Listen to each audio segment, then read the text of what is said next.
La Casa Batlló es uno de los proyectos más brillantes de Gaudí y, juntamente con la Pedrera, el más emblemático de Paseo de Gracia. Hay que decir que el edificio ya existía.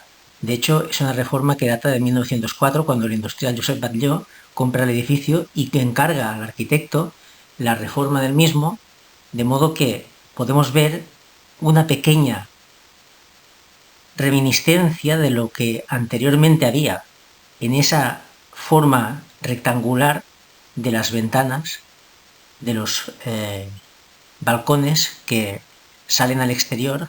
Esa forma rectangular es el único elemento angular que hay en todo el edificio y que rompe con esa estética curvilínea que dota la arquitectura de Antoni Gaudí, tan característica, esa curva continua, esa forma curvilínea sinusoidal que va dotándose en todo caso y en todo punto ese elemento compositivo gaudiniano. Vemos la fachada, ese ligero movimiento como si fuera una pequeña charca o movida por un leve viento, un ligero aire que genera esa pequeña ondulación en la superficie, casi imperceptible. Luego, en la cornisa se puede apreciar un movimiento ya más notorio.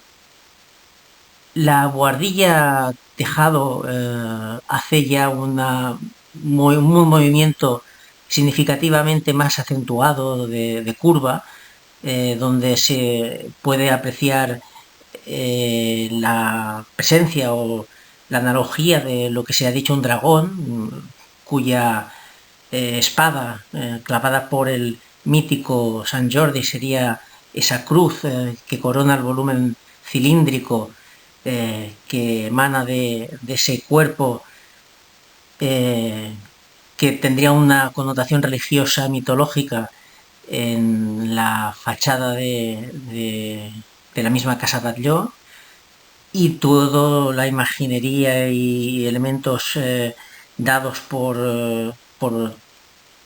lo que se ha podido percibir en tanto los foráneos como locales, han ido constituyendo el pozo de lo que entre todos hemos ido determinando de la Casa Batlló, pues como por ejemplo esos balcones, ¿no? Esos antepechos y esas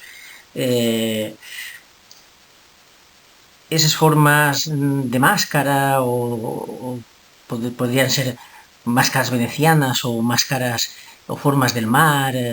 Luego esos parteluces en la tribuna, esa tribuna tan luminosa de vidrio continuo casi, ¿no? Que recuerdan entre flores y huesos que se juntan y entre articulaciones, elementos orgánicos en todo caso, que hacen reminiscencias de distintas formas que han dado que comentar mucho, y ahí está gran parte de la gracia y de la esencia, de alguna forma es intríngulis de la casa que genera el debate continuo entre distintos puntos de vista y entre no haber una resolución clara de lo que es cada cosa. Seguimos con otras imágenes, ya dado que una imagen de fachada da mucho que hablar, vamos a ir introduciendo otros puntos de vista que vamos a introducirnos dentro del interior de la casa para ir viendo que el mundo fascinante de este edificio tan particular. En la planta noble, como podemos observar, se cuida mucho en la estética, de modo que en la parte superior se mantiene una cromación predominando estos colores azulados y liláceos de un modo muy suave, unos colores de tonalidades suaves, incluso algún tono más ocre y amarillento, que en ningún momento es estridente y que deja entrar una luz muy tenue, a la vez que no son colores intensos y que no distorsionan la visión del Paseo de Gracia. Además, el pragmatismo de Gaudí no cesa, sino que se integra en toda la estética, haciendo de la estética y de lo pragmático una misma unidad. De ese modo, la parte inferior de las vidrieras son unas lamas que son movibles y que permiten la entrada de aire, de modo que se puede ventilar y regular la abertura de estas mismas lamas de vidrio para dejar entrar más o menos aire al plano noble y regular el paso y la ventilación del mismo aire. Dicho esto, como podemos ver, y hay una réplica al interior de la misma estructura del parteluz. Esa réplica es la columna, la que realmente carga toda la estructura. El parteluz simplemente lo que hace es descargar parcialmente el peso de la estructura en el exterior, de la tribuna, de esa estructura que fuera es más ligera, pero el peso íntegro de la fachada o de la planta, mejor dicho, lo carga ese pilar que se presenta en primer término en la imagen. Como podemos ver, por otro lado, desde este plano, el parteluz, es decir, la estructura vertical que se representa más lejana, fuera del edificio, podemos apreciar los detalles. En este caso, lo que eran unos huesos desde fuera, se puede ver los elementos naturales. Podemos ver incluso unas uvas, elementos como se dejan intuir elementos vegetales que van cubriendo ese hueso y que dan a reconocer como que se integra dentro de un todo natural, dentro de algo más complejo. Esa escultura de Gaudí le da un punto, una capa más de interés, en tanto que ya no es tanto la estructura tan corpórea y matérica del hueso, sino que ahora ese hueso se vuelve naturaleza, ese hueso se vuelve algo campestre, algo frutal. El universo gaudiniano completamente siempre integrando capas sobre capas. Es un universo complejo, no es nunca simplificable.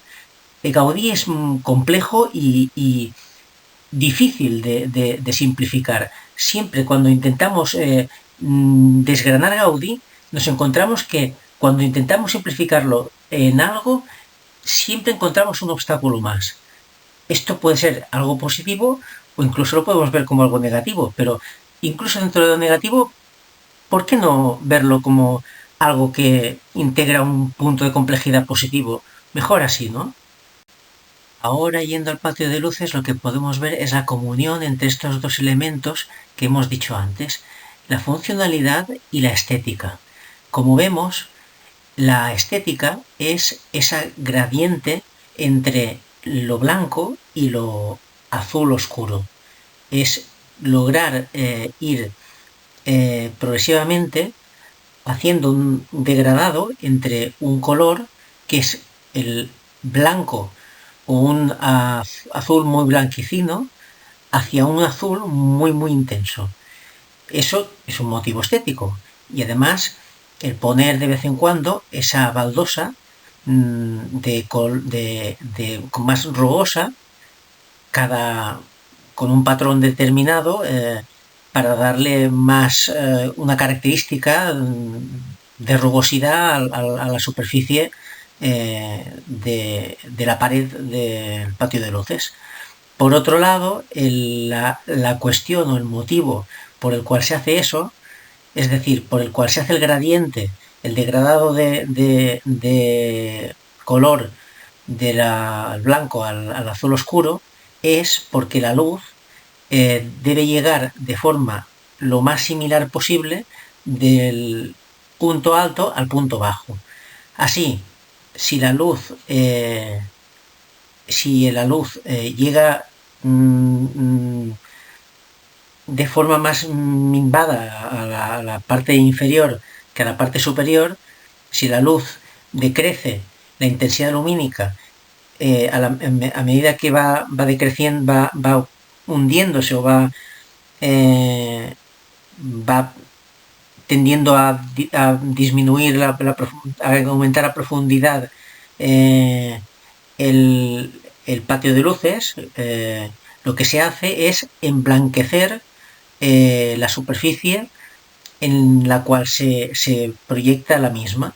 Si la superficie en la que se proyecta la luz es más blanca, la luz tiene tendencia a ser más potente o a proyectarse de forma más intensa. Sin embargo, si la superficie en la que ésta se proyecta es más azul, más tendiente a ser oscura, a ser azul oscuro, en este caso, la luz se proyectará con menos intensidad. Es así, de este modo, si es azul oscura en la parte superior y blanca en la parte inferior, la luz se proyectará de una forma más homogénea en cada una de las plantas. Y ese es el motivo por el cual Gaudí dio pie a que se produciera este gradiente, que es lo que se puede observar grosso modo en esta imagen, aunque no se ve muy bien, pero se puede llegar a intuir un poco el efecto de este gradiente que se comenta aquí. Luego, otro aspecto a tener en cuenta, y esto es transversal en las obras de Gaudí, es el arco parabólico o catenario. Gaudí lo usa porque es autoportante. Gaudí, dentro de su pragmatismo y su rigor constructivo, usa la catenaria precisamente porque es un arco que no requiere esfuerzos laterales. Es decir, a diferencia del arco del románico del gótico, es decir, el arco de medio punto o el arco apuntado, que requiere de muros o contrafuertes en los laterales para reforzar el empuje lateral, es decir, para reforzar para que no se caiga, el arco catenario es un arco autosostenido, es decir, cada pieza va remitiendo la fuerza de la pieza anterior a la siguiente y así sucesivamente, de modo que el conjunto del arco se sostiene el solo. Dicho de otro modo, es un arco que trabaja de forma muy óptima, trabaja de la forma más óptima posible ante las fuerzas. Distribuye sus fuerzas él mismo, no la remite a ningún otro elemento y se sostiene él solo. De ese modo, Gaudí sentía auténtica fascinación hacia este arco, porque Gaudí, como hemos dicho, era una persona muy práctica y muy obsesionada con llevar a cabo productos, edificios que fueran útiles, además, funcionales y estéticos. Y dentro de la estética y de la funcionalidad, el arco catenario le funcionaba muy bien. Por lo tanto, para las buhardillas, y esto es un acceso a las buhardillas de la Casa Batlló, lo que vemos es cómo va repitiendo ese arco de forma seriada, de forma uno tras otro, y vemos este efecto tan bonito del arco catenario en las buhardillas de acceso a la terraza de la Casa Batlló. Y aquí tenemos la imagen en blanco, estucado, de este elemento que luego usaría de forma masiva en la Pedrera y también en elementos como la Sagrada Familia, y donde haría un uso, que quería hacer un uso masivo también, que al final no lo hizo, fue en la cripta de la Colonia Güell, que no fue terminada.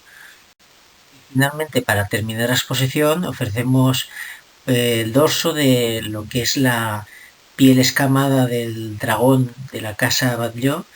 Este es el dorso, entonces pues se ve lo que normalmente no se ofrece a la vista, que la parte de atrás con este cromatismo distinto, más de color blanco y naranjado, y con su particular elemento vertical al lado, y la torre con su cruz, que puede ser esa cruz cristiana, esa cruz, como el mango de la espada que clava San Jordi al dragón. Esa ambivalencia está allí. Y muchas gracias por la atención a esta exposición. Esperamos que les haya gustado.